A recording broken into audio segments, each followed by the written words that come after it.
자, 8번 문제를 풀겠습니다. 8번 문제. 건물 옥상에서 속력 40m/s로 수평으로 던져진 물체가 집 표면에 닿는 순간 속력이 50m/s였다. 옥상으로부터 집 표면에 도달하기까지 걸리는 시간은 얼마인가? 자, 시간을 물어보는 질문입니다. 그래서 시간에다가 동그라미. 됐죠? 자, 이제 문제를 살펴봅시다. 건물 옥상에서 속력 40으로 수평으로 던져진 물체. 이렇게 돼 있죠? 그러면 상황이 이렇게 됩니다. 그림을 그려보면은 건물이 있고 옥상에서 이렇게 물체를 던지면 이 물체는 이렇게 떨어져서 바닥에 도착하겠죠? 그래서 이런 운동을 수평으로 던졌으니까 수평으로 던진 포물체 운동이라고 적고, 얘는 기본 현상이기 때문에 수업 시간에 배우셨을 겁니다. 그래서 수평 포물체 운동 문제구나. 이렇게 생각해 주시면 되겠습니다.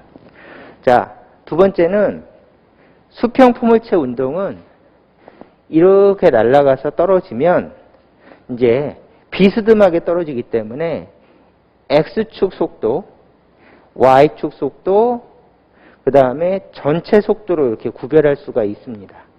그래서 X축 속력, 속도의 크기는 속력이니까 X축 속력, Y축 속력, 전체 속력 이렇게 구별할 수가 있는데, 문제에서 뜬금없이 지 표면에 닿는 순간 속력이 50m/s였다. 이렇게 주면은 X축 속력인지 얘기 안 하고 Y축 속력인지 얘기 안 했기 때문에 이 속력은 전체 속력입니다. 만약에 X축 속력이면 반드시 X축 속력이라고 얘기를 했을 거고요. 왜냐하면은 속력이 세 종류가 있으니까. Y축 속력이면 반드시 Y축 속력이라고 언급을 했을 텐데 아무런 언급 없이 속력이 50으로 주어졌기 때문에 이런 경우에는 전체 속력이라고 봐야 된다. 그래서 전체 속력이 50이다. 이렇게 보시고 이제 문제를 푸시면 되겠습니다. 자, 그러면은 문제 풀 준비가 됐으니까 하나하나 천천히 따져가면서, 난이도 한 문제긴 하지만은 천천히 따져가면서 문제를 풀어보도록 하겠습니다. 자, 보세요. 이렇게 수평 포물체 운동의 모습을 그렸습니다. 그리고 중력과 속도는 이쪽이죠. 그러면 이 물체가 이렇게 출발해서 날아가는데 중력과 속도하고 서로 직각입니다. 그러면 서로 직각 관계는 영향을 미치지 않기 때문에 중력과 속도가 X축 속력에 영향을 미치지 않아서 이 속력은 바뀔 수 없다. 그래서 이 속력은 계속 이쪽으로도 V0, 이쪽으로도 V0를 유지한다. 이렇게 적어주시면 되겠죠. 그래서 Y축 중력과 속도는 X축 처음 속력과 서로 직각이기 때문에 X축 속력은 바뀌지 않는다. 이것이 이제 필수 지식이죠. 수평 포물체 운동에서. 그 다음에 두 번째는 Y축을 보면은 처음에 이렇게 출발했기 때문에 Y축 초속도는 0이죠. 그래서 옆에다가 VY 처음 속도는 0이다. 이렇게 적고 시작하시면 되겠죠. 그래서 처음 속력은 0인데 아래로 이동하죠. 아래로 이동해요. Y축은 아래로 이동해요. 그러면 Y축 방향은 중력과 속도의 영향을 받아서 아래로 이동하니까 속력이 커집니다.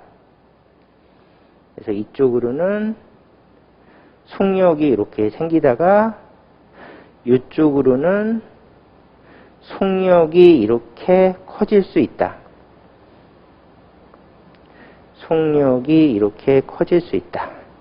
그러면 이 현상을 뭐라고 부르는가 하면 처음 속력은 0인데 중력과 속도 때문에 점점 속력이 커지는 현상을 자윤학화 운동이라고 부르죠.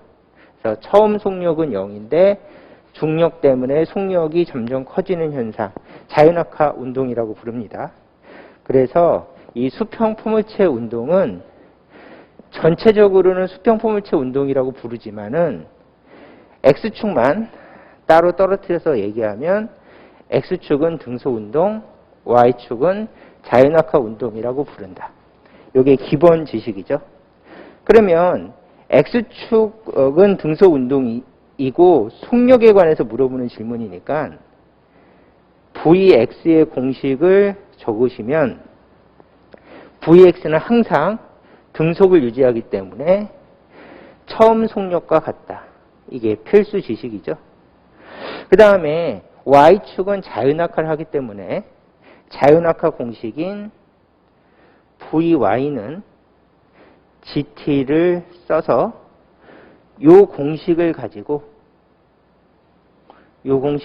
문제를 분석하면 되겠습니다. 자, 그리고 앞에 지식 X축은 등속운동, Y축은 자윤학화 운동이라고 하는 지식은 필수적으로 외우고 계셔야 되겠습니다. 자, 그러면 풀 준비가 완벽하게 됐고 문제에서 주어진 조건대로 풀어봅시다.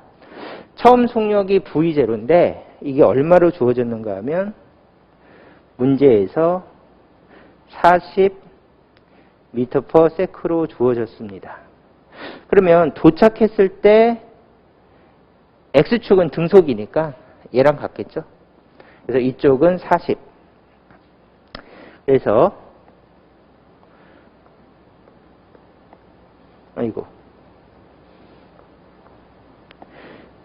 이쪽 속력은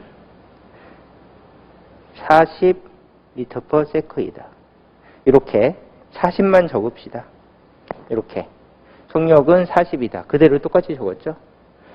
그 다음에 문제에서 전체 속력은 얼마라고 했는가 하면 전체 속력은 50m/s이다. 이렇게 전체 속력은 50으로 주어졌죠. 전체적인 속력. 그럼 Y축 속력을 구하면 되는데 Y축 속력은 이렇게 적고 얘가 Vy이다. 이렇게 적어주시면 되고 얘는 피타고라스 법칙을 형성할 수가 있기 때문에 그렇죠? 삼각형 이쪽이 40, 이쪽이 50, 이쪽은 30. 그래서 3대 4대 5를 형성하는 삼각형이 되겠죠. 그래서 이쪽은 30을 유지한다. 이렇게 적어주시면 되겠죠. 그래서 지금 약간 헷갈리는데 이렇게 되는 거죠. 이 삼각형을 보는 거죠. 그래서 4대 3대 5. 물론 길이가 좀 잘못 그리긴 했는데 4대 3대 5 삼각형. 3대 4대 5 삼각형을 유지하고 있으니까 이쪽은 30이다. 이렇게 풀어주시면 되겠습니다. 그러면 V의 공식이 GT니까 GT는 30. 중력가속도가 10이니까 10T는 30. 그리고 약분해 주시면 T는 3초가 된다. 이렇게 풀어주시면 되겠죠. 자, 이렇게 해서 풀이 과정은 굉장히 단순하죠. 여기가 40이고 여기가 50인 거를 확인해서 이쪽이 30이다. 3대 4대 5 삼각형. 그 다음에 자윤학화 공식을 이용해서 이렇게 T가 3초라고 하는 걸 구했고요. 이 공식이 Vy는 GT라고 하는 것은 문제에서 정말 잘 나오니까 별표. 이렇게 해서 봐주시면 되겠습니다. 자, 그러면 문제의 답은 2번. 자, 이 문제는 여기까지 풀도록 하겠습니다.